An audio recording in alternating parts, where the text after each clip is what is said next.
রাজনীতিতে থাকা যাবে না, মানব রচিত রাজনীতি।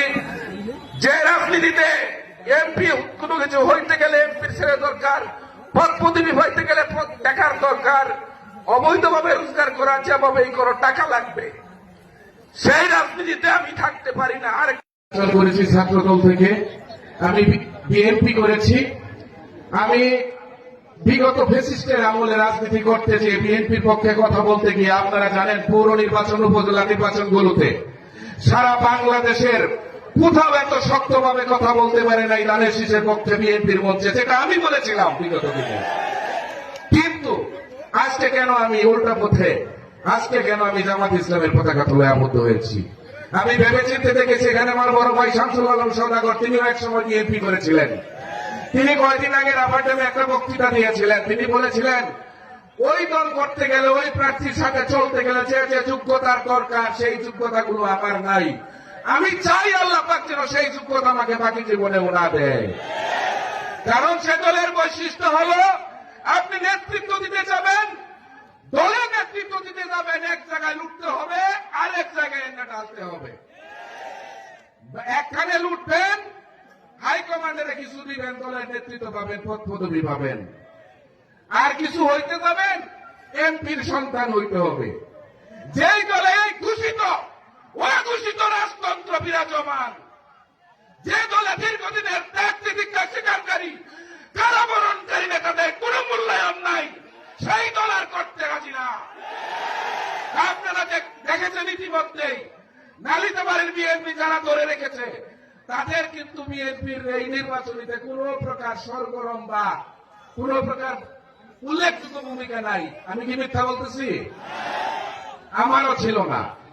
ইভেন কি এখনো যারা আছে, আমি নাম ধরেও বলতে পারবো, নামগুলো বলতেছি না, প্রত্যেকেই কিন্তু মনে মনে চাইতেছে যে ধানের শীষের ধানের ক্ষেত্রে শিল পড়ুক, শিলাবৃষ্টি হোক, ইনশাল্লাহ হবে। কিন্তু অলরেডি শুরু হয়ে গেছে, অলরেডি শিলাবৃষ্টি শুরু হয়ে গেছে। ভাইয়ের আমার আরেকটা কথা, আমি যেহেতু ভালোভাবে চলতে চেষ্টা করি, এখানে সাংবাদিক ভাইয়েরা আছেন, ব্যবসায়ী ভাইয়েরা আছেন, নালিতাবাড়ির জনগণ আছেন। 5 আগস্ট 2024 ফ্যাসিস্ট সরকারের পতনের পরে নালিতাবাড়িতে যে একটা তুলকালাম কাণ্ড হয়েছে, সারা বাংলাদেশে হয়েছে।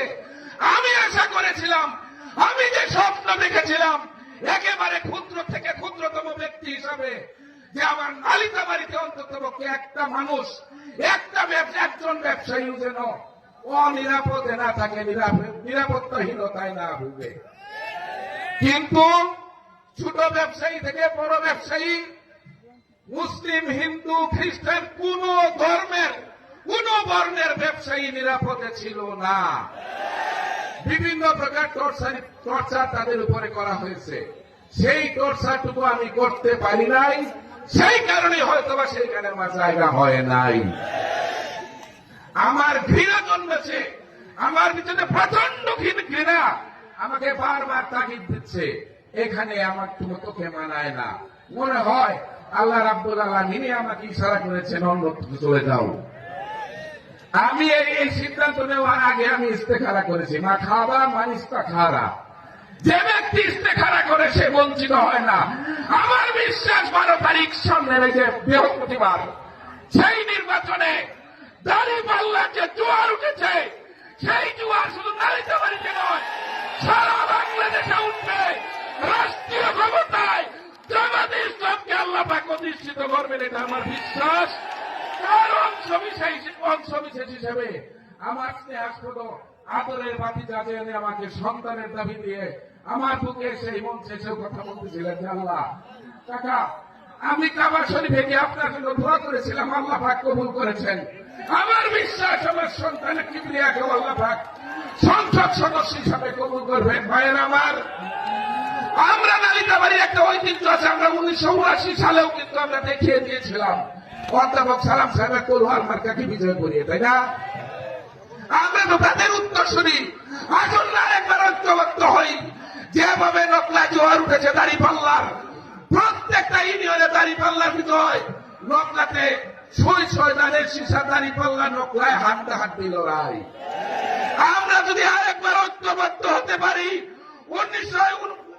1979 সালের মতো এইবার কিন্তু নিজের সন্তান অস্ট্রেলিয়ার নাগরিক না, যার জীবনে এক ওয়াক্ত নামাজ কাজা হয় নাই, যার জীবনে কোনো অন্যায় স্পর্শ করে নাই, যার জীবনে কোনো অবৈধ টাকা পকেটে উঠে নাই, সেই গোলাম কিবরিয়াকে আমরা আবার ভারতকে আসন ঐক্যবদ্ধ হয়ে দাড়ি পাল্লায় ভোট দিয়ে এই আসনের মানুষের শিক্ষার, স্বাস্থ্যের, ব্যবসায়ীদের নিরাপত্তার, জনগণের সম্মান ইজ্জতের নিরাপত্তার অতন্ত্র প্রহরী হিসাবে খাদেম হিসাবে নিয়োগ করি।